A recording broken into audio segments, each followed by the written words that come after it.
The following announcement has been paid for by the New World Order. Hey, welcome to another edition of the Filthy FRB show. It's Tuesday, October 20th. I'm FRB, and as always, joined by Filthy Tom Lawler. And today, really excited to welcome to the show a pro wrestling legend, a MMA enthusiast. His name is Sean Waltman. You guys might know him better as X-Pac or the Lightning Kid or the Kid or the 1, 2, 3 Kid or 6 or any other names that you might have there. You got them all. Yeah, you had them all. Any of them that I had for more than a day, you got them. So, how are you doing, X-Pac? I heard about your shoulder, man. I mean, you're falling apart down there. How did this shit happen? As simple as somebody just not being where they were supposed to be in the ring. That's how important it is, like, for somebody to be where they're supposed to be. It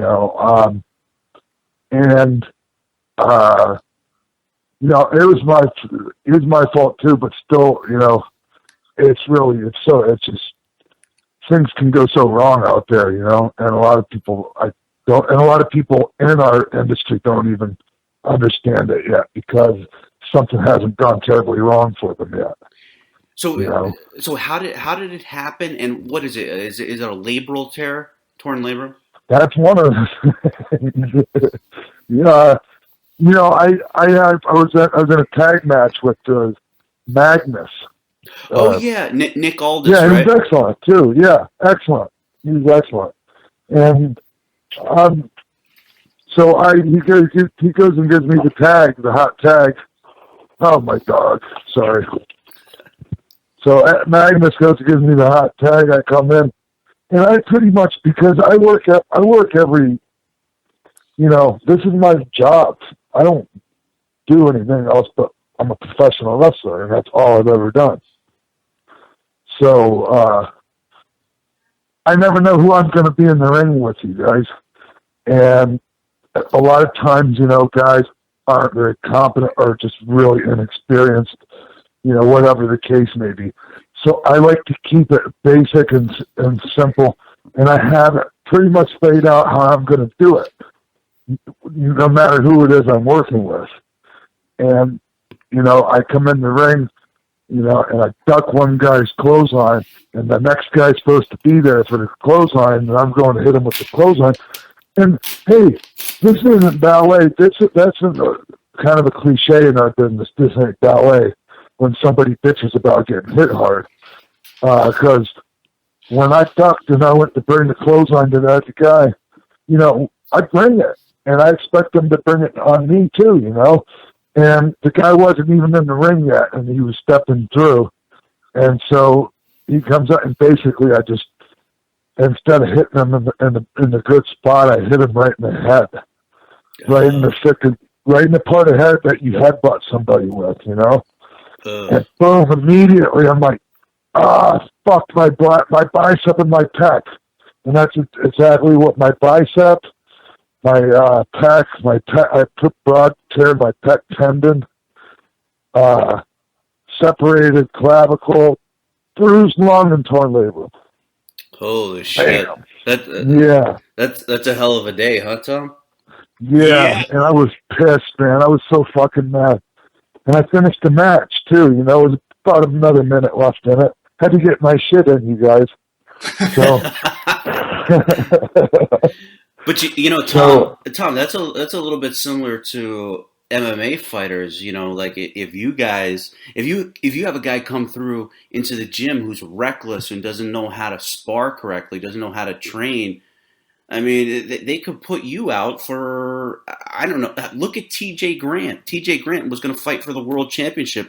The guy's been gone for like 2.5 years.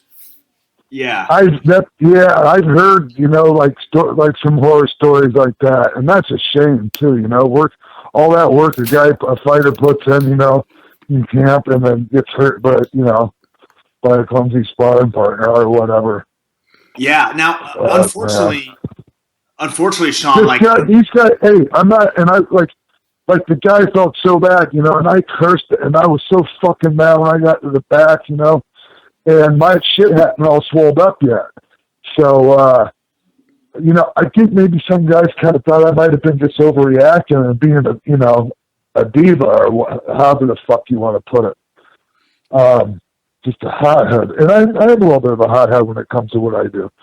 But, you know, I was really mad. But, like, now I'm not, you know, like the guy feels really bad. And I just told him, I said, just fucking let yourself, don't lose any sleep over it no more. You know, the guy beat himself up enough. They're competent guys. It was just he made a mistake and it cost. You know, and I mean, I worked 2 nights ago. Oh fuck, did it hurt? Really? I know. I don't mean to sound like a bitch, but I'm just being honest with you. Well, no, not at all. I mean, professional wrestlers are some of the toughest people. I mean, your shoulders all fucked up, and you worked.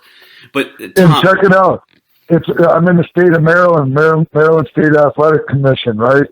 So I get there and I'm like, oh fuck, I got to go through the physical and all that, you know. And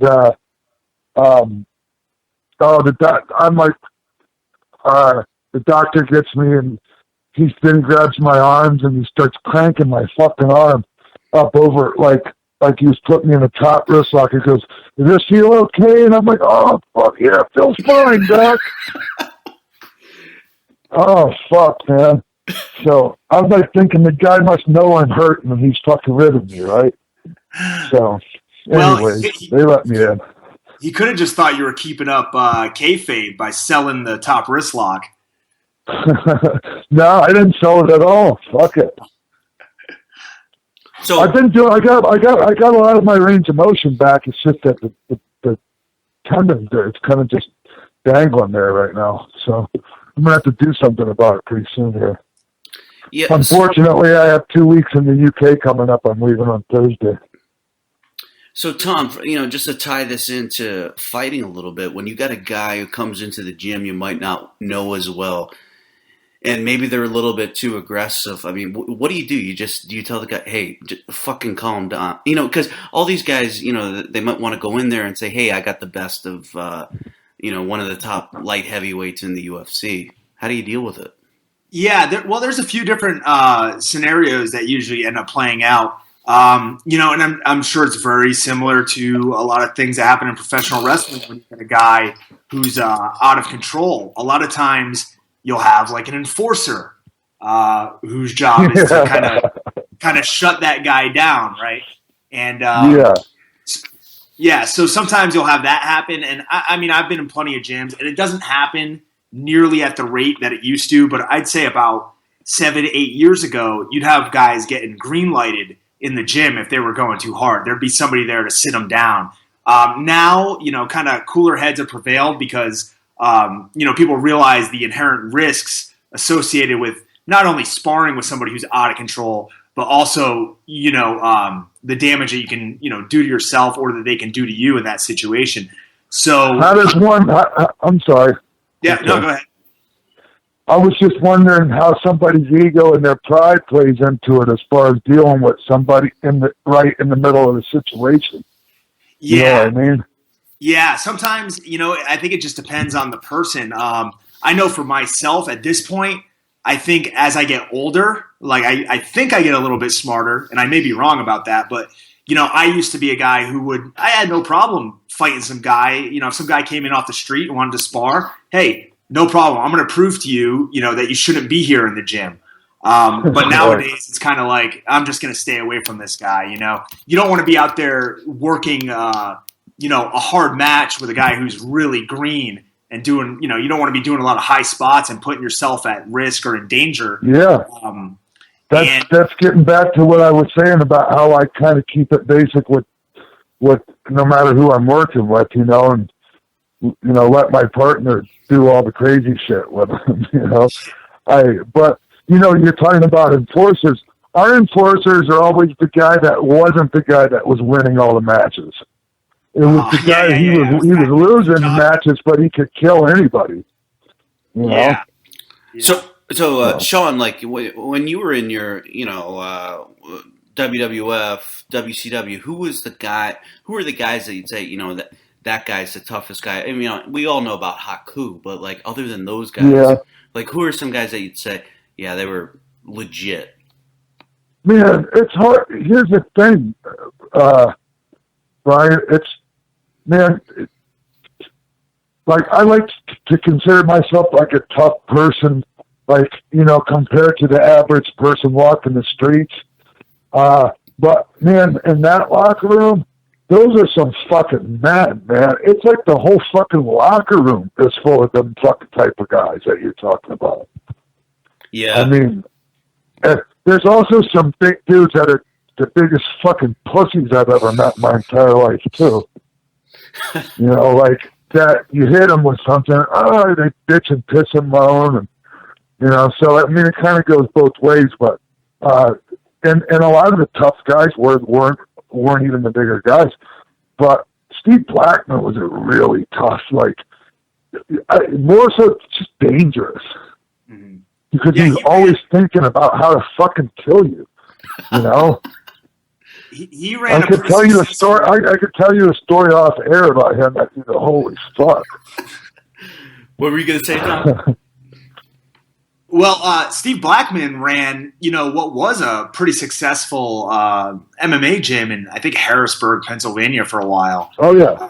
I said I'm not sure what happened with that, but I and remember he loves his weapons, man. He loves his weapons.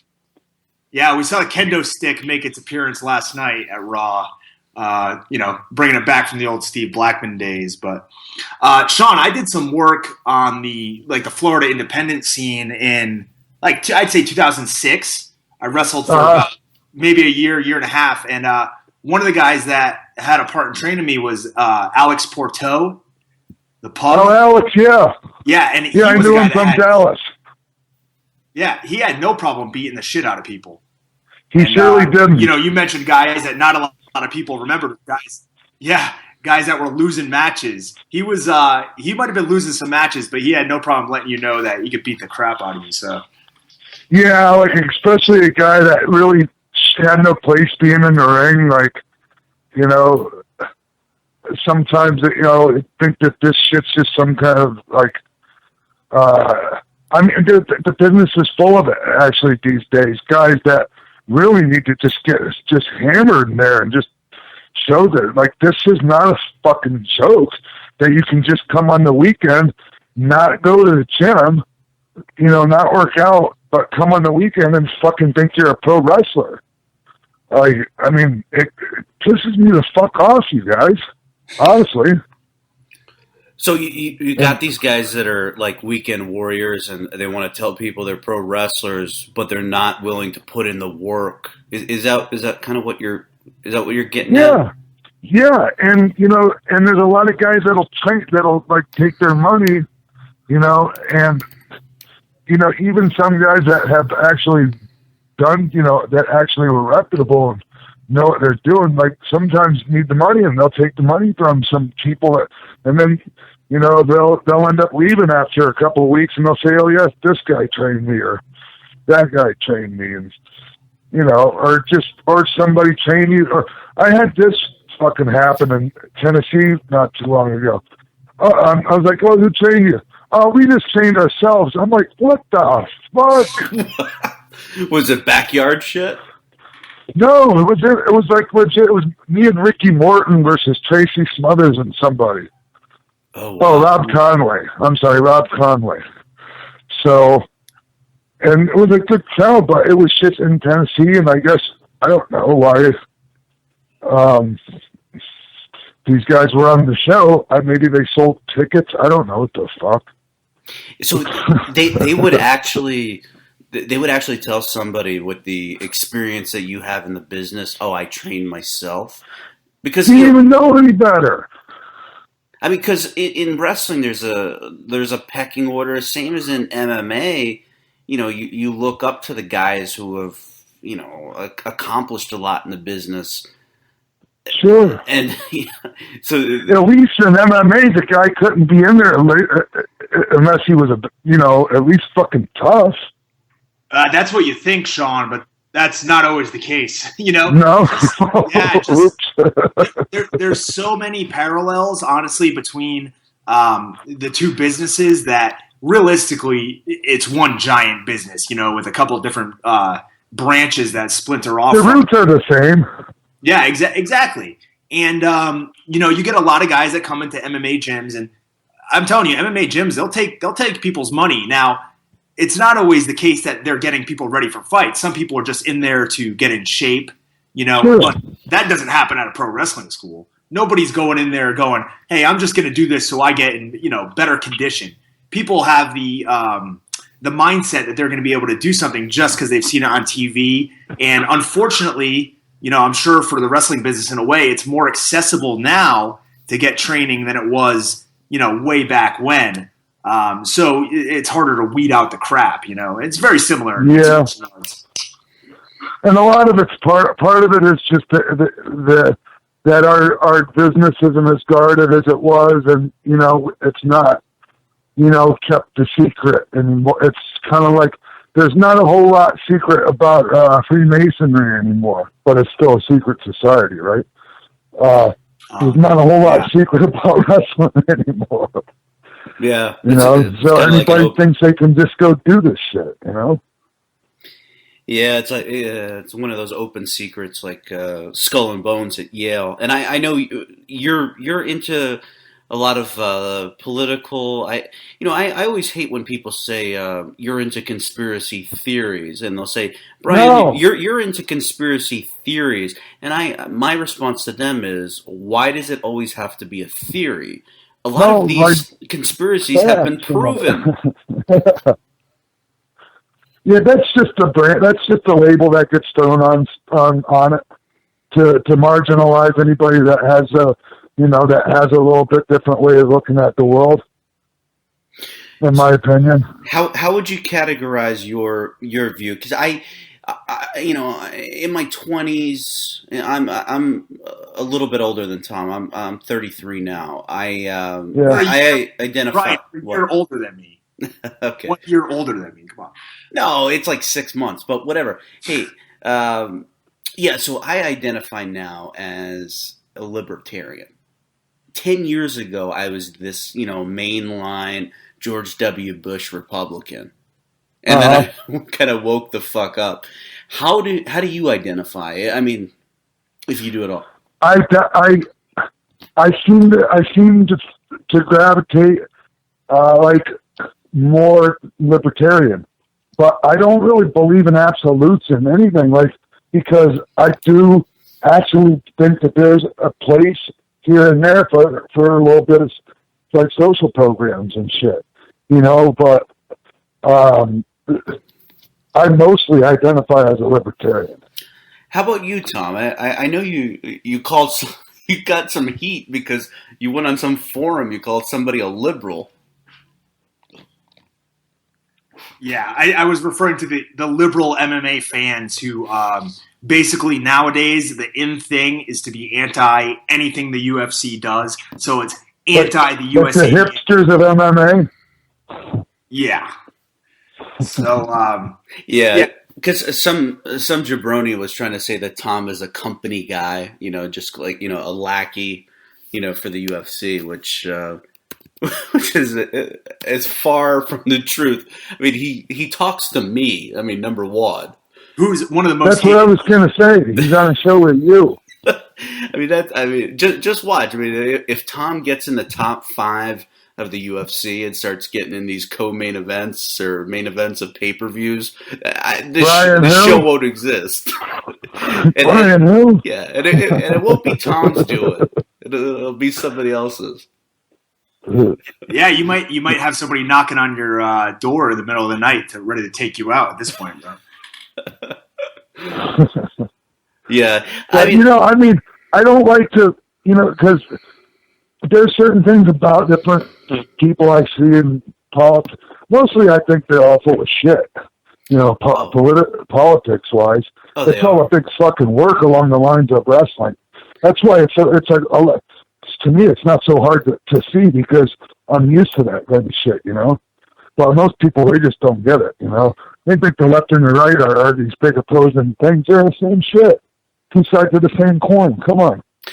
Yeah, I think Alex Jones, the great radio personality out of Austin, Texas, he coined the term the false left-right paradigm.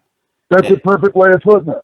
Yeah, a lot of people say Alex does a lot of great work, man. I just wish he would tone the rhetoric down sometimes when he goes like on a Piers Morgan or something. You know, I know he gets pissed and he gets worked up, man. But man, he didn't do himself a service when he like turned into a lunatic on him on the gun thing. Yeah, I think some of it's just for show, but I mean, he's a guy with so much knowledge, and he's great. He's really powerful. I really admire Tom. Where do you get your news? Who do you? Is there anybody in the media that you admire? You. I wasn't fishing for it. I like a lot of different stuff, man. I'm sorry. Go ahead, Tom. No, I'm not, Brian. I'm not huge into the political scene at this point. I'm willing to vote for Trump just because he's a WrestleMania headliner. He's a WWE Hall of Fame. It's absolutely amazing, though, Sean, isn't it? What was that, WrestleMania in Detroit? I think it was Lashley versus Umaga and Vince, and now the guy that headlined the biggest WrestleMania ever, I think 1.25 million pay-per-views, is now on the brink of becoming the fucking president of the United States. That's pretty apropos, like if you really think about it. I mean, could it be any the worse? The guy's cool. He's a cool guy. Donald Trump's a cool guy, man. Like, agree with him, disagree with whatever. I think what he's done to the whole deal is good. It's good for the sure, some of the rhetoric is I totally disagree with, but man, like some of the shit he says on the money too, man. And if nothing else, guys, I think what it proves is that, there is a viable opportunity for people who are outside of the normal scope of what we consider a politician to really make some headlines. Even if he doesn't become the president, even if he doesn't get a nomination from the Republican Party, at least he's got the word out there that there is a chance for people who are not towing the policy or the party lines, so to speak. So I think it's great. To me, like anybody but Clinton or Bush, honestly, I don't want another Clinton or Bush. I love the Clinton years. Don't get me wrong, but I just don't think that's going to be a good deal. That's just my opinion.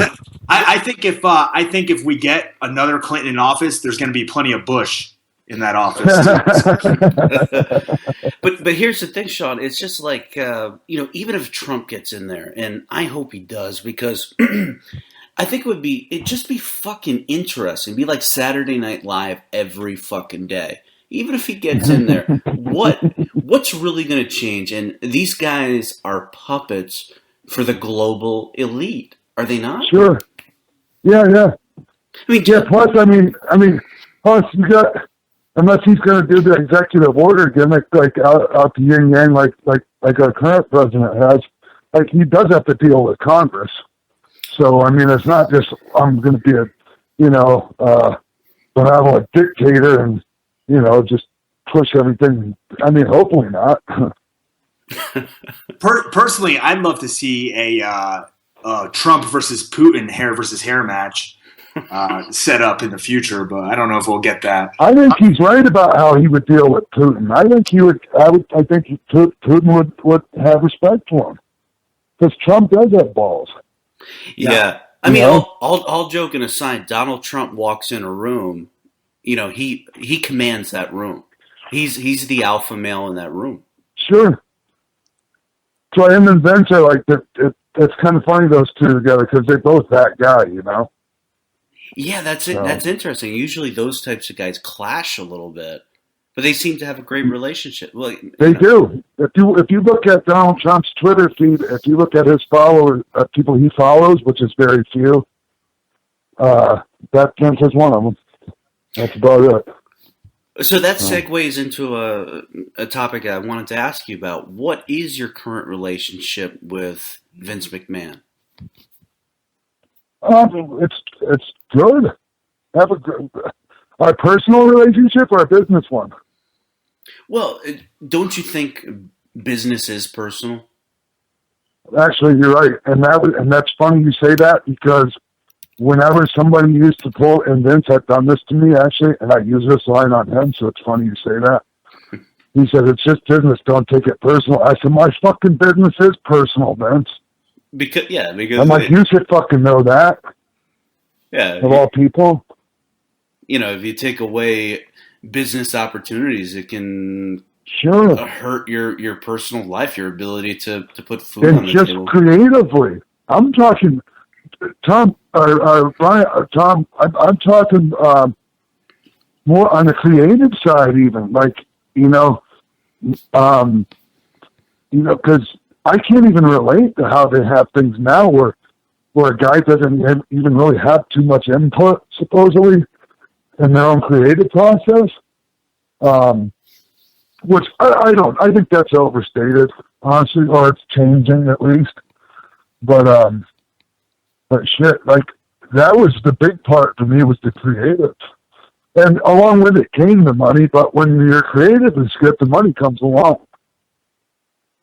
So it's just like when you do something for the love of it, the money comes. If you're doing it for the money, it's not like if somebody gets into wrestling and they're getting into it because of the fame and the pussy or excuse my expression, but all those things, that's the wrong reason, and those people usually just flounder around, the independents and whatnot. That's why Tom got into fighting. Yeah. And now, don't we all basically do everything for that? At least for the P part? Well, there's a funny, Kid Rock. They asked Kid Rock, he was saying, I think it's funny, all these musicians who say, people ask me, why am I involved in music? And they're like, oh, for the love of music. And Kid Rock is like, no, fuck you. It's for the women and the fucking money. Just be honest about things. I honestly, man, it wasn't it was honestly strictly the love of wrestling. That was what drove me. I had this in my brain since I was 10 years old. Women was the second. I never even had a relationship until I had my, the woman I had my children with. So, yeah, man, I was focused. Wrestling was it, So, yeah, so for me it was different. I guess I can't speak for others. And maybe I shouldn't be so judgmental as to what somebody's, reasons for doing something are. My reasons are my reasons. I don't know. Sometimes I can be a bit of a dick. I don't know. But Tom, your reasons, you were one of the few guys who actually watched UFC 1 in '93 from Denver, and that's what said, I want to do this when I grow up. Kind of. Okay. I watched UFC 2. So it wasn't, not UFC 1. I wasn't one of the real early adopters. But I was 12 years old, Brian. And man, at the time... 2 was still pretty damn early, man. It was still the same. Yeah. And it was crazy. Now, what's even more alarming to me in a lot of ways is that there was multiple times I remember in 1999, 2000, 2001. I was in high school still at the time, and I was probably consumed with playing WrestleMania 2000 on my N64. And in between breaks of playing that game, I would be on the internet at 4 a.m. reading people typing up results from Pride shows as they happen. So, I remember Sakuraba fought Vitor Belfort, I think at maybe Pride 4 or 6 or 5 or something like that. And, during that time, it's 4 a.m. on the East Coast, and I'm sitting there reading somebody typing who's watching that show in Japan just so I can get the results. So For me, MMA was like a labor of love. I definitely got into it because I love the sport, not for the money. Now, and I was telling Brian this the other day, it's basically at the point where, as I get older, your priorities change a little bit, but sure, competing is tough, mentally and physically on the body. And, it does take away time from, maybe another job I could have, which would be less fulfilling, but less risk. But sure. at this point, I make too good of money to quit. So I'm still going to keep going until my contract stops. I just can't imagine not following that thing that's calling you. Yeah. And again, we need some people to do those jobs that we're talking about not wanting to do. So God bless those people, but man, can't do it. Yeah. Now, Sean, what's the longest layoff you've had from wrestling? Like a period of time? Over a year. Like when I had my neck surgery, I was out for approximately a year. Okay. Yeah. See, I broke my neck. Yeah. Sorry. I went through a 2-year layoff because of a knee surgery, and that's a pretty long time to come back from something. Even a year, people don't realize. I mean, there's a lot of stuff that goes into even getting back into shape. Psychologically too, man. Yeah, even more so probably than the physical thing is the psychological thought process of, is my neck okay? Is my knee okay? Yeah. Am I going to be able to perform like I used to? Because what you don't want to do is go out there and be a shell of your former self. And, even being out for those 2 years, it's tough. But in the back of my mind, I've got that idea like, this is calling me. This is something that, whether I want to admit it or not, I guess in a way I was born to do it. So I've got to get back to it. Yeah, for sure. And that's my philosophy. Like, as long as I can do this good, I'm still going to do it. Now, right now, man, honestly, I was not happy with my performance the other night. Well, you got a pretty plumb shoulder. I mean, I can't believe you're working. I mean, didn't that? I really absolutely should not. And you're about to embark on a journey to overseas. What company are you going to be working for over in England? I'm going to be working for several of them, actually, so it's kind of hard to name them all. Okay. But Southside Wrestling over there. There's a lot. It's a hotbed right now in the UK, pro wrestling. And there's a lot of really good promoters there. And, although there's some rivalries and whatnot, like, for the most part, everybody's pretty civil. And the business is thriving over there because of it. And you don't have people, you don't have as many promoters over there using predatory tactics, ripping down posters, trying to sabotage other people's shows. Promoters like to try to work together a little bit more over there. Yeah. It seems like that's one of the few, I don't know. I guess I would say it's one of the few markets where something like that can happen. But also it seems like, the increase of like globalization and being able to access, WWE content or wrestling content from across the globe has kind of had a positive effect on England. Whereas in some places, it's had kind of an adverse effect, I think, in some ways. Obviously the U.S. scene is a lot different. Right here in our own country, yeah, for sure. Yeah. For sure, but even here, if somebody provides a good product, like, it could be a niche, and it might not be a huge fan base, but it's still respectable in its own right. Like, something like Chikara, I don't know if you're familiar with that. It's really out there, but it's entertaining as hell. If you're looking at it in the right context. And there's, your ROH and, Evolve and PWG out there in LA, out west, Lucha Underground. It's like the territory system, but our territory is the world now because of the internet. And so, like, you know, everybody gets everything. Yeah. It would have been my dream as a kid, man. Yeah. I was at the Pro Wrestling Guerrilla, the first night of the Battle of Los Angeles this year. And, you know, even to see, like, I've been watching wrestling since I was, I don't know, probably late 80s. So like 89, 90 is probably when I started watching it. The style difference, even between like the independents from 15 years ago to now, is completely different. And now watching that Battle of Los Angeles, there was guys from AAA in Mexico there. Then, of course, you have, you know, guys who are, you know, kind of a high flying style. And then you get guys coming over who kind of have like this hybrid shoot style that's, you know, very reminiscent of like Shibata or Nakamura from Japan. And then now it's really in vogue to have this British mat wrestling style. So like Zack Sabre Jr., Zack Sabre, Marty Scurll, Tim Tommy Thatcher, End, who's a guy from Germany, from WXW, who probably has like some of the best roundhouse kicks I've ever seen in MMA. Are you talking about Tommy End?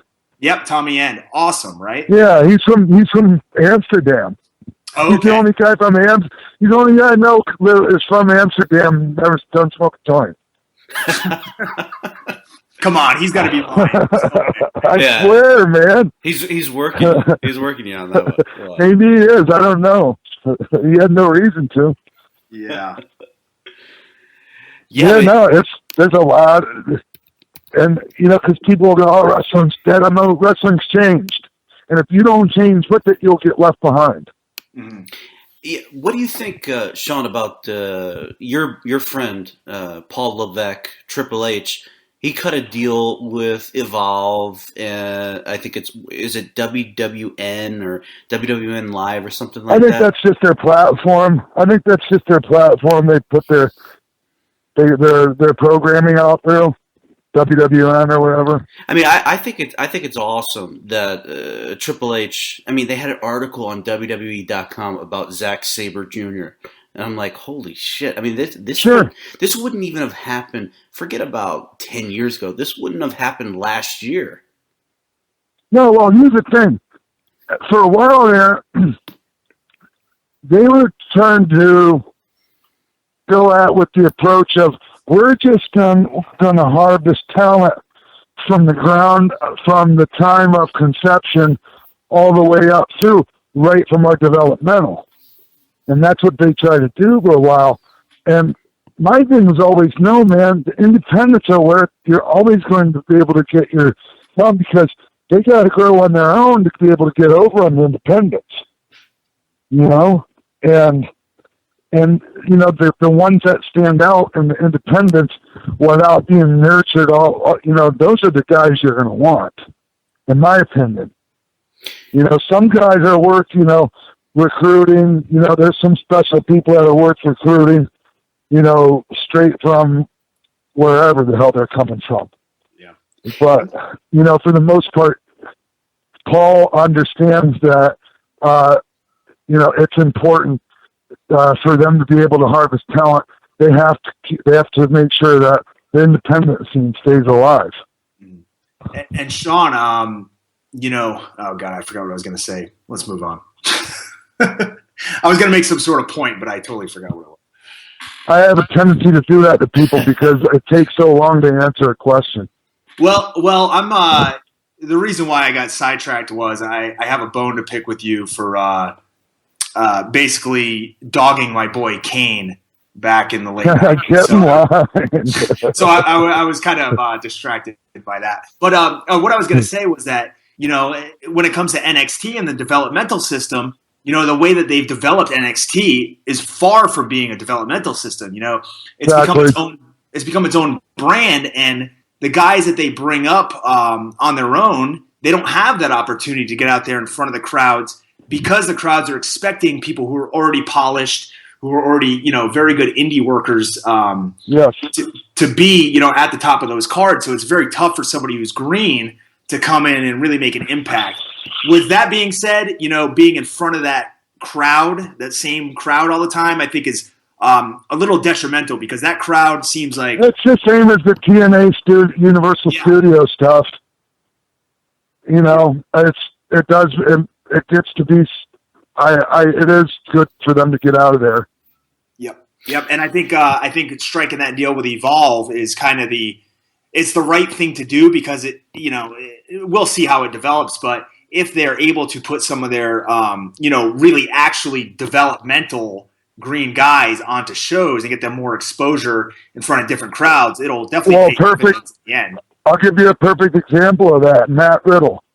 Yeah, he just was on Evolve the other night, and he's somebody I sent to Paul. I think this guy's going to be really special. And they liked him, and so now he's, he did some stuff with them last night, and Gabe said he did really good. Sean, do you know he beat John Jones in high school wrestling? Who, Matt? Yeah. He never told me that, and we worked out a lot together. He's not really like that much of a bragger, actually. Yeah, he did. He did. He's a good I know amateur he's a wrestler. stud. Yeah. He may have been so high he forgot. What's that? I said, I don't know when this was, but he may have been so high that he forgot. John Jones. He's like RVD. You can tell that he's ahead. Yeah. Now I got another question about, and you may know about Matt Riddle. That guy's got 338,000 Twitter followers, which is just slightly less than you. But how the hell do you get that many followers? I don't know. I wasn't aware of it. I'm going to write a letter to somebody. That pisses me off, man. Well, who knows? It doesn't surprise me.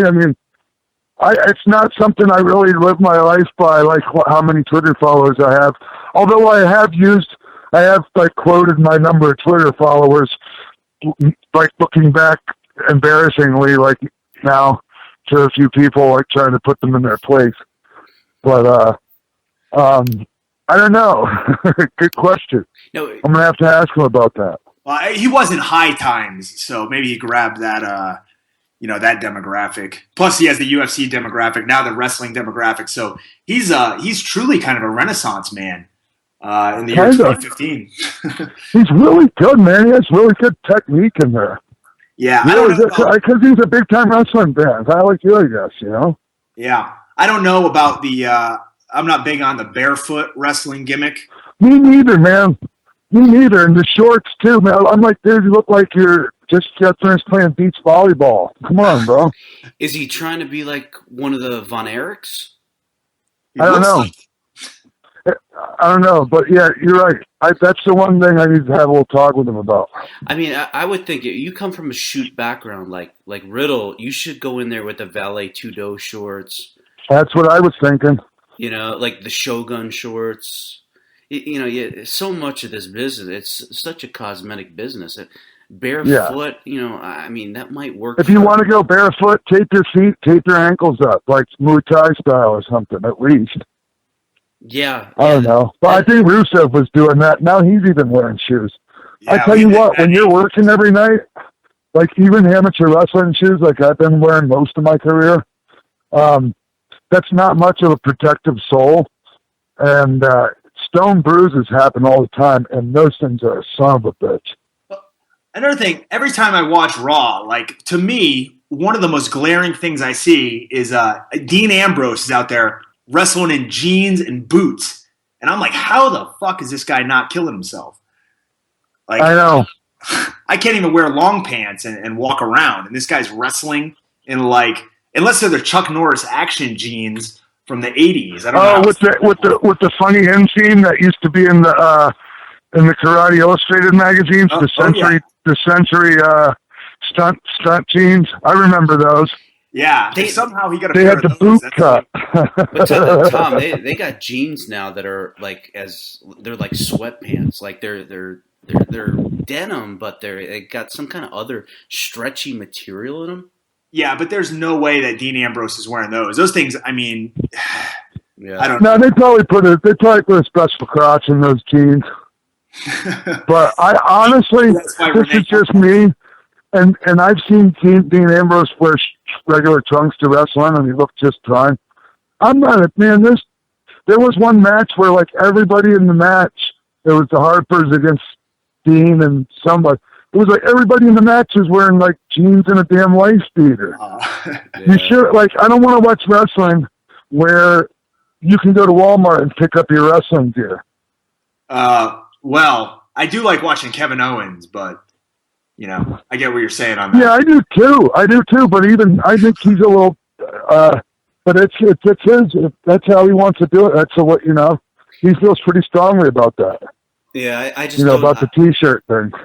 I just think he should own the way he looks. I wonder what his ceiling is. Wearing basketball gym shorts. I mean, that's what the guys at the YMCA will wear. That's kind of I'm not a big fan of that, but I'm a big fan of his. Huge fan of his. Yeah, especially last night after he did that pop-up power bomb on Mark Henry. I mean, Jesus. Well, yeah. I guess that's more Mark Henry getting up there, which is amazing. Mark Henry's a hell of an athlete. Jesus, yeah. Kevin Owens with those basketball shorts, that's one thing. Anytime we have a fighter who's going to go in there and fight, if the opponent is in basketball shorts, you know you're going to win. Hey, man. Well, hey, that might have been what they thought in Pancras when Boss Rutten showed up in those funky-ass gray whatever shorts he was wearing. Yeah, and those smacked somebody with that open palm and almost made their head explode. I bet you they were rethinking their open-handed strike rule after he came. Yeah. He's wearing like the short European, swim. He was wearing some funky gray-ass shorts the first time he fought over there. Like he lost his regular stuff, and the airline lost his stuff, and he had to wear. Really, I swear to God, they were just some gray ass sweat shorts. It's like Cody McKenzie. I don't know if you know that story, Sean. Cody McKenzie. No. It was UFC 159, and the reason I remember, I was there. I was in New Jersey. It was when Chael got beat up by John Jones. And he forgot to bring his fucking shorts to the fight. I mean, oh no! And so they went to Foot Locker and got him some basketball shorts, and he didn't even take the tags off. So the referee Herb Dean had to, when there was a break in the action, went over, pulled the tag off McKenzie's shorts, and it was just one of the funniest moments in MMA history. What do you do though, right? What are you going to do? I think Cody I've done that, man. I've showed up and didn't have my boots, or I don't wear boots with my shoes and my pads and stuff. Ugh. Brutal. Have to borrow somebody else's. That's the worst. Yeah, so, Sean, tell us about, because I was at Mania out in Santa Clara, and tell us how that angle, because when I saw you come out, I was like, holy shit, I was actually sitting next to Chael. We were watching it, and it was like just total mark out to see Nash, Hall, and you know, when that music hit. How did they tell you that you were going to be part of the angle? Somebody mentioned it to me, like in passing, like, hey, do you know about, or they might have assumed I already knew. And so I kind of had a little bit of a hint that, something was up, but it was after the Hall of Fame banquet, or not the Hall of Fame banquet, but the Hall of Fame ceremony. They're like, hey, we need to go over to the venue. And we went over to the stadium, and that's when everything came together. Wow. So yeah, man, that was going from really not even having anything scheduled that week, doing anything, not even that fan access, to being a part of WrestleMania. So it was pretty sweet. So, Tom, you were and there. If you see me, man, I'm like, that was a long ass way to run. Oh, it was. It had to have been about 200 feet or so. And you were limping. I'm missing an bit. ACL in my right knee. I mean, I remember you were limping when you were getting out there. That's all I got. I haven't had an ACL for probably 7 years. Wow. Tom, did you and I never took any time off of that. Yeah, what you guys do to your bodies is fucking incredible. It's like another level. Tape it up. Just tape it up. Tom, you were at Mania too. Yep. Really? Did you mark out? Did I what? Did you mark out when the Oh, DX? God. Are you kidding me? Both for the DX running and when the NWO came down, I was losing it. Yeah, I wouldn't call what they did running in because they took their sweet ass time. They soaked in all that. They soaked in all that pop. As they sauntered down to the ring. Well, that was the way to do it. Yeah, I wasn't expecting Hogan to take a backdrop on the floor. I'll tell you that either. Yeah. No, Scott took the backdrop. Okay. I shoved the Hulkster into the post. Okay, yeah. Well, he probably shouldn't even be walking down to the ring at this point. Yeah. He's kind of beat up, but yeah, Scott Hall taking that flat back bump on the outside is pretty rough. So, Sean, your friend Scott Hall, I'm just amazed at what Diamond Dallas Page, or as Scott calls him, Dally, has been able to do for him. I mean, shit. I mean, Scott was in a really dark place, and for what Dally was able to do, I mean, this guy's doing the work of Jesus on earth here, and I wish Rulon Gardner would go live with him, and I think Dally could help Rulon Gardner. A lot of people, and it's really they're helping themselves. Dallas is just motivating and inspiring people, man. That's just the energy he gives off, you guys. And sometimes it can be a little bit much, but man, that's how he runs, on all cylinders.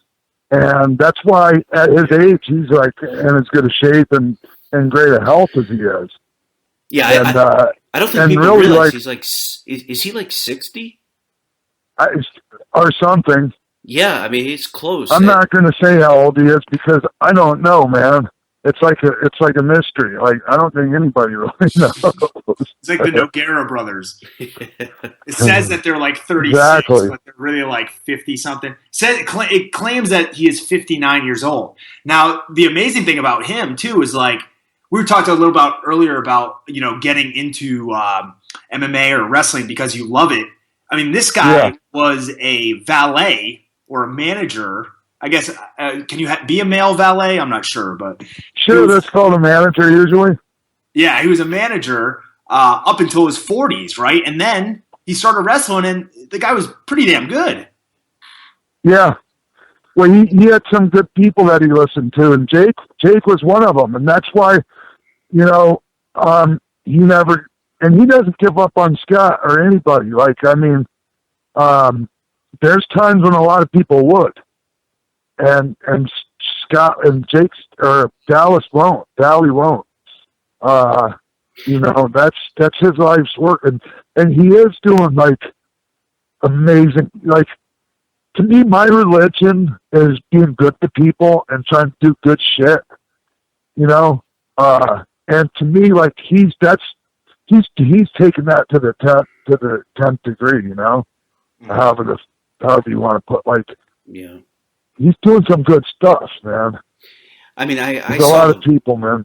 I saw What's the video. I saw the video when Scott went up to Atlanta to DDP's home, and they had to get a wheelchair, just to get him off the plane, Sure. and he was totally incoherent. His hip was totally froze up too, man. I mean, there was several reasons why he was self-medicating.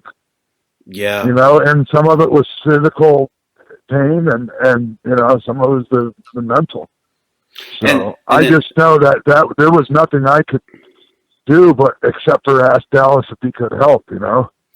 Now, I mean, that's because I saw what he was doing with Jake. Yeah, I mean, that's amazing. And Jake has a movie coming out that the rebuilding of Jake the Snake. I really want to see it because, I mean, that guy, the resurrection of Jake the Snake Roberts. I mean, there's a guy that everybody thought was just a total lost cause. Sure. Even especially him. That's the reason why he stayed so lost all that time. I mean, Tom, he said something like he wished every night that he would not wake up, and he just didn't have the balls to commit suicide. Hmm. I mean, that's when you know you're in a pretty dark place.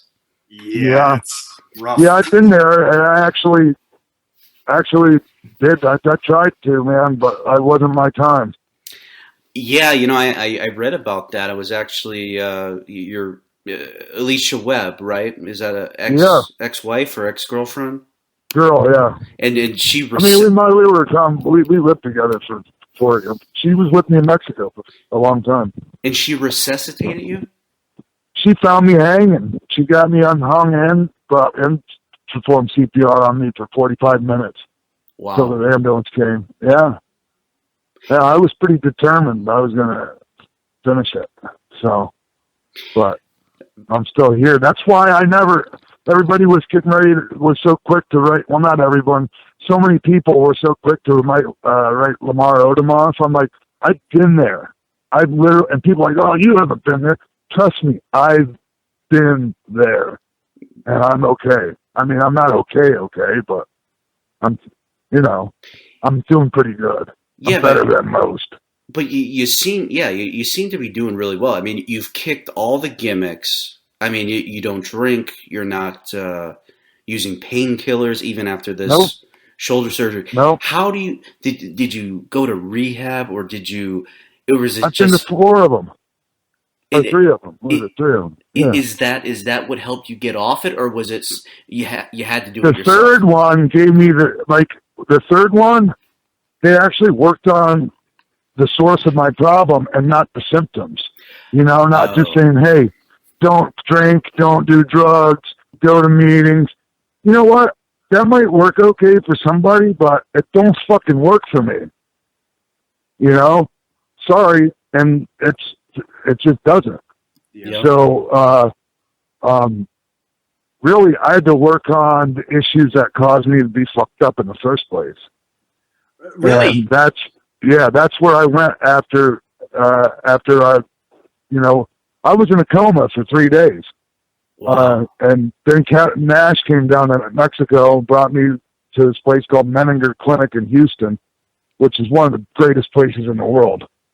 And I sorted some serious shit out, man. I did some serious work for 4 months straight. And they had to kick my ass out the door. I was crying when I left. I'm like, I don't want to leave. And I want to get more. I want to get more of what you're, helping me get here. And that was Vince who helped pay for that. Yeah. Yeah. Every single time I was on my ass. Guess who was there? Vince. But he wasn't looking for a fucking pat on the back. Yeah. That's what people don't get about him. Sean, it sounds kind of like to me, and now I don't really know firsthand because I am a model citizen and I've never been to jail. But the U.S. jail system is set up as kind of like a punishment. It's not; they're not set up to rehabilitate. And if you look at really what I would consider to be some of, and you guys may completely disagree with me because of your libertarian stance, but some of the most productive and best governments in the world, as far as I'm concerned, reside in the Nordic region of Europe, and those places will rehabilitate people. That's their the purpose of their jail system is to rehabilitate people and get to the root of the problem and make them better, not chastise them and outcast them from society. And it sounds like, that is the way. That's how a libertarian is supposed to think if they're really a libertarian. Well, what type of criminals are we talking? I mean, I don't think people using drugs should be locked up. I mean, we're not criminals. I still use cannabis every day of my life. That's one thing I was going to say was a huge component in my success in staying clean. Because guess what? Regardless of whether I use cannabis every day of my life, I consider myself clean. And that's if somebody else doesn't, that's fine with me. So, Sean, explain how the green medicine. What does that do? Does it? Do you know the chemistry? I mean, has Rob Van Dam smartened you up to what it actually does to the brain? Or there's a lot of things, man, and a lot of it's just anecdotal stuff because of the lack of any real. the ability to do any real research in this country. Like, all the best research on it is coming from Israel right now. And there's like, some potential benefits in treating cancer and helping shrinkage of certain kinds of tumors, protecting the brain from things like concussion, even from alcohol use. I mean, these, I'm not a doctor, and I'm just, and I'm a little bit brain damaged. So don't quote me on everything. Look it up for yourself. Don't fucking take my word for it. You know what I mean? Yeah. And, it's interesting you mentioned about alcohol, because I know a lot of people who used to drink a lot, and they said, I don't need to do it anymore because I smoke green medicine instead. Exactly. And yes. Some people might argue, well, you're substituting one vice for the other, but whatever. I've never heard marijuana giving somebody cancer. Going to the gym's a vice too, if you want to look at it that way. Like, that's what people substitute. I mean, not that pot's is good for you, is good for you, and going to the gym's not. I don't mean to put it that way, but maybe it's the wrong example to use. But we can overdo anything, and the thing is you can overdo all the fucking marijuana you want, and it's not going to kill you. Not even close. Now, never has anyone in the history of recorded medicine ever. Yeah, and no one's ever overdosed from marijuana. Tom, I mean, in MMA, how prevalent is marijuana use? Very, extremely prevalent. And it's a lot better than guys getting addicted to painkillers. Damn right. And like we talked about before, there's so many parallels I find between these two businesses. I think that one of the things that's really, and it's weird, but it's helping fighters nowadays, is that use of marijuana, whether it's recreationally or medically, is more accepted, and guys are more likely to have access to it. So it gives them an avenue to kind of take the edge off without having to resort to painkillers. And mixing it with booze, man, mixing it with alcohol, which inevitably happens. Yep. And if this was 30 years ago, right, I guarantee you, we'd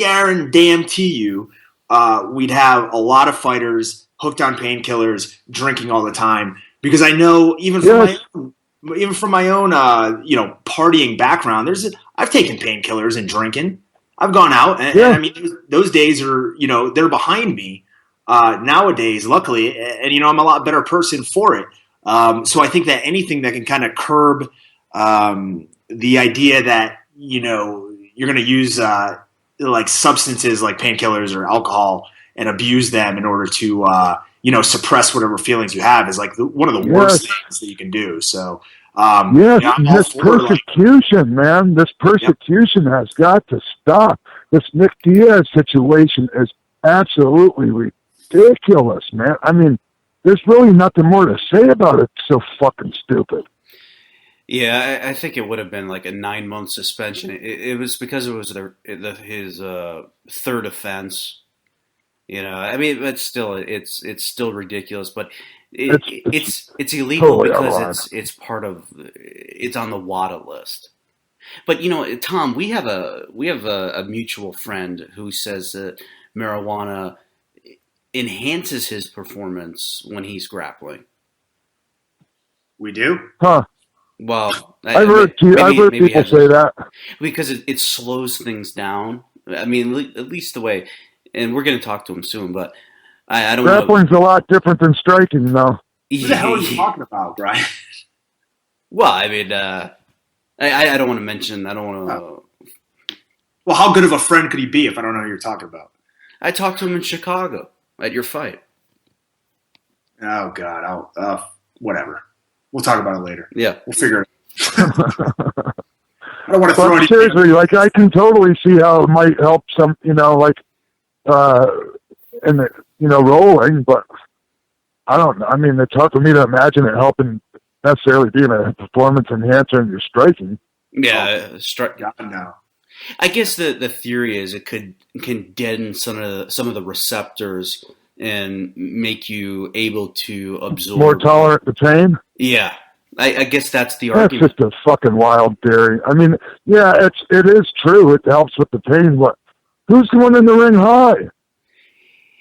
Well, Nick Diaz. Tell me who. Tell me who that uses marijuana and MMA actually goes and smokes a fucking joint before they go to the ring. Please tell me. Nick Diaz, before he fought Takanori Gomi, had like his test was at over like 1,000 or something. Is that right, Brian? It was some crazy amount, and I don't know. That's a different situation. I mean, like, that's a guy that uses it so much his tolerance is like, you know, I mean, that's kind of like I use before I go, like a little bit before I go to the ring. Just a little bit. And I always have. Well, not always, but, you know, and all during the Attitude Era. And, you know, I would never get stoned. So, you know, quote unquote stoned. But yeah, I can see how he could do that. It's also possible that he cut the weight for the fight, and then you know, you have a post-fight meal. Maybe he just started eating edibles as his post-fight meal to put the weight back on. I guess. Who knows? I mean, we're trying to come up with different theories. Who knows? I guess maybe you'd have to ask him if you could get him to talk. I mean, one of the things that I don't know the science behind it that well, but I heard that they test for metabolites, and the only thing that tells you is, yes, they have smoked somewhat recently. It does not tell you if they're impaired. It's not like a blood alcohol concentration where they can say, yeah, you were a 0.17 or a 0.18. That's like over double the legal limit. And it depends on how dehydrated or hydrated he was too when he gave a sample. Yep. And you know I'm happy you bring that up, Sean, because guys that are cutting weight and going into the ring and absorbing brain trauma while dehydrated, that is so much more fucking dangerous than anybody smoking a fucking plant. I mean, you absorb brain trauma dehydrated, you could fucking die, and that's not an exaggeration because it's happened. Absolutely. It happens in boxing. Wasn't there a fighter that fought pretty recently, maybe last weekend, who's was in a coma, right, from one of the PBC shows, I think? Yeah, it was a fella. Wow. He fought in Fairfax, Virginia, and I guarantee you that dehydration had some role in it. The same goes for the guy that fought Boom Boom Mancini that time years ago. Yeah, the Korean fellow. Yeah. Yep. Oh yeah, hey, there's many times I've not been hydrated properly and gone in there, and that's one of the things that I need to be more mindful of is is keeping hydrated. Yeah. With your travel schedule, Sean, with your travel schedule, I just know whenever I fly or I drive somewhere for a long period of time, it really messes with your ability to stay hydrated and to eat good quality food. And that stuff, you can get away with it for a little while, but after a while, if you're not hydrated, it really tears you down. Yeah, it's brutal. It's brutal. And a lot of guys will inevitably start eating shitty and, just letting themselves go in that regard. And it's not so much anymore. Guys are a lot more you don't see as much anymore, but guys, when guys used to go and party we used to just party every night hard and then get up and go to the gym and then go and drive to the show or get on the airplane, and sleep on the airplane. Yeah. Now I always wonder what's say you're on the road, traveling from city to city. Nowadays, what's your go-to meal if you're on the run? Where would you stop? What would you get? I do a lot of protein supplements, honestly, lately, and I try to eat just protein and fat more than anything, and I'll eat shitty on the weekend. And when I say I eat that, I might, if I feel like it, I'll eat something crappy. Yeah. But I try to eat a lot of cheese and I'm not afraid to drink a gallon of milk a day. I'm really not. I enjoy milk. I eat a lot of yogurt, and I love sushi, man.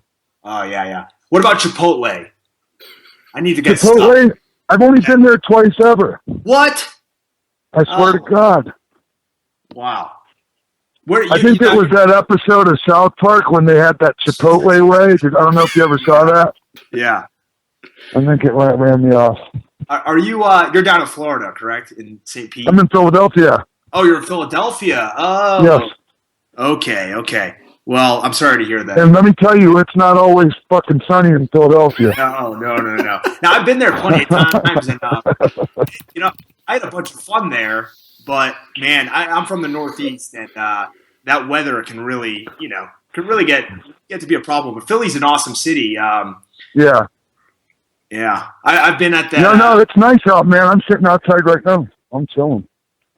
Yeah. So you can only do that for about another month. Yeah, exactly. So, Sean, just to tie this up a little bit, you've been so generous with your time. It feels like it's been 10 minutes. Say there's somebody out there that's listening to this that's struggling with prescription drug addiction, alcoholism, what have you. What are there any words of encouragement as somebody who's gotten past all of those demons and in your life? Is there man, any... you're like I never presume to think that I'm completely past any of my demons, because I don't want them to sneak up on me, when I'm not fucking paying attention. But man, I've left them fairly, pretty much in the dust. I got a pretty good head start on them right now. It's going to take them a little while to catch up to me. But man, honestly, man, if you're still if the consequences have gotten that bad and you're still using, man, you need to get to the bottom of what's making you do it. What's making you self-medicate, and whether it's you were abused, I was sexually abused as a child.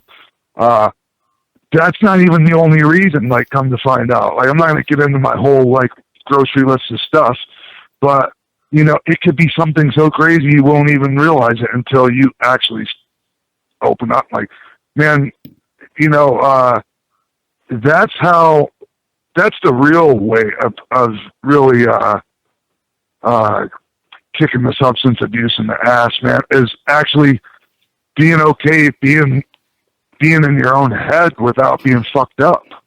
Excuse my language. I always have a terrible mouth. But and if you just are, especially the opiates, the painkillers, the oxy, if it's too much, I went through some serious withdrawals, and I ended up on a medication called Suboxone for 3 years. And I finally took 3 months and weaned myself off of that. But it was a miracle drug for me, man. There's some people who go, oh, that shit's bad too. And yeah, maybe it can be, but I'm going to tell you what, when somebody thinks that it's hopeless, that shit will give you your life back if you want it. And it helps keep you from having cravings. So, that's what when you hear drug problem these days, I mean, besides alcohol, it's usually pills, some kind of pills, You don't even hear as much of just Coke. It's usually poly, it's usually all of the A to the Z, Bubba, as Sheik would say. That brings me back to one of the great stories in wrestling when Vince McMahon brought the Sheik in, and it goes something like Vince said, "Sheik, we need to talk here," and Vince says, "Your test was a positive," and Sheik goes, "Oh, great. Mr. McMahon. Excellent, brother. Excellent. Excellent. I know I've been training and work out, everything." No, Sheik, positive. That's bad. Oh, yeah. No. That's the part of the story. That's the part of the story where he goes on to go, well, did so-and-so positive? And then he starts naming all the guys up that he was doing coke with. Don Morocco, Duggan, Greg the Hammer, our medicine man. Dry snitching like a motherfucker. Oh man. Oh shit, man. The last guy I want to ask you about, we had him on our show, and it was the most bizarre conversation ever. Was Virgil? Oh God. Are you are you like kind of friendly with your former NWO teammate, or is like, I mean, when I see him, man, I give him a hug and everything, but I'm the one, probably guy, that will just flat out tell him, you're being a piece of fucking shit, Virgil. What, when he's trying to hustle people? I'm like, try a personality transplant and see how that fucking gets you. Like, you know, I mean, you can't just go up to somebody, give them a picture without them asking for it, and then fucking take money out of their hands. You know, that's just such, I mean, and then just him poaching outside other people's appearances, putting up a card table outside of RVD's appearance one time. He called some place that Kevin and Scott and I were going to be at, wanting to show up, you know? I mean, I don't want, you know, I don't wish him any harm. I would like to see him, like, realize that he's kind of being a piece of shit. What do you think? Unless it's all a work, which is, I'm not like a big fan of that particular brand of performance art. No, it's definitely not a work. I mean, I've seen him, and I was there once. Greg the Hammer had to tell him to fuck off because he kept bothering him. Like kept like saying, "Let's go to Sizzler, brother." And Greg's like, "Will you please get the fuck away from me? I'm just trying to watch the baseball game." Fuck, man. Yeah, and it's always he's showing a picture of him like sneaking up behind Hulk or this guy or that, you know, somebody snapping a selfie or bless his heart, fellas. That's what you say when somebody's kind of a jackal. Oh, bless his heart. Yeah, so that must have been great. What was that like? What was the substance of that? Oh, I mean, it was so bad, man. There was no substance. It was substance abuse on all levels. Yeah, it was just no shit, right? It was just about his 15 not inch, like that. His 15-inch penis, and you know. Well, he said it was 14. Which is it? 14, 15? Is he measuring it from his balls or his asshole? 14 and a half. Yeah, I mean, it was a fucking shit show. It doesn't get hard though, man. That's the wrap on that. Who told you? What is it? Pat Patterson tell you that? Or? And you know, I don't know. I thought he could have. I don't know. I don't want to be bad mouthing people. It's just so easy to do, Virgil, because he brings it on himself. So he just made a lot of money, man, for not doing a whole lot. Oh, he did absolutely nothing. I mean, some of the WCW payroll has come out. He's making fucking $200,000 a year when he was in NWO. Yeah. Fucking unbelievable. Wow. That's insane. But whose fault is that? Turner. Not Virgil's. I don't down Virgil. Yeah. I'm whatever. As long as he's not getting it like, you know, scamming people and shaking them down and shit. Well, They'll do porn. Isn't there markets for people with 14-inch penises? Yeah. Well, let's hope that doesn't happen. Hey, Tom, do you have anything in closing for X-Pac? No, man, I mean, we could talk. We could talk for hours and hours. Yeah, you got to remember, Ryan. When it comes to stuff like this, I was such a huge wrestling fan as a kid. Still am. That it's almost surreal in a way, and I just, thanks for your time, Sean. I mean, it's been great. I was sending Brian a message as we're talking here, saying like, this is a great interview. I mean, this is really, really good stuff. So in closing, I'd just like to, congratulate you on being a part of the greatest stable of all time in X Factor. And, I hope you recover. Thank you, man. I hope you recover. We were doing our job, man. We were doing our job. We were healed. Yeah. And, I hope you recover from that shoulder injury, get back to 100%. And it's awesome to still see, you out there working. Anybody that has a chance to see you live or, even catch you on an iPay-per-view or something, I'd strongly recommend it. Or like come out to, we do Comic-Con, like I'll be at Wales Comic-Con coming up in November and, some more stuff, and I'm sure Scott and Kevin and I will be doing some more stuff together coming up. Like I think we have something, I can't, anyway, man, congratulations to you. Am I allowed to say it? Oh yeah, it's out in the public, yeah. On the phone, congratulations on the baby Finn, right? Oh, thanks a lot. Yeah. It's still crazy. Everybody tries to give you a little bit of advice, like, when you have the baby, you're going to fall in love immediately, and it's life changing. This and that. But until it happens, you really, really just don't get it. And then you go, yeah, you're right. Yeah. So, it's awesome, Tom. man. He's beautiful, man. Congratulations to thanks. you. And I don't do a whole lot of these. I don't like to do a whole lot of these because, man, here's the thing. You come on and then somebody's like reading off a list of questions. I'm like, man, these are questions that I have answered 1,000 times. Like, go on YouTube. You know what I mean? And so thank you guys for being refreshing and like having a conversation with me. Because that's what people want to hear, man. They don't want to hear that other bullshit. Well, so I appreciate you guys having me. I appreciate you saying that, X-Pac, because I don't know any other way. I'm not an interviewer. I sometimes write a rough outline of things, but I know what you're saying. It's not one of those stereotypical shoot interviews, and I think I said that to you a couple of days ago. It's like I don't do the shoot interview anymore. I won't even do it. I don't care how much they offer me. I've already done too many of those fucking things. Yeah. So it's just everything should be a shoot. What am I going to do? Go in character and start pretending like, oh yeah, me and Brett, we really went at it for 25 minutes and we were trying to kill each other. And come on. Yeah. Do people need to do that at all anymore? A couple weeks ago when Roman Reigns is in the ring and, the fans are chanting boring and stuff at him. He goes, no, this is real life. And it's like, I remember that. Really?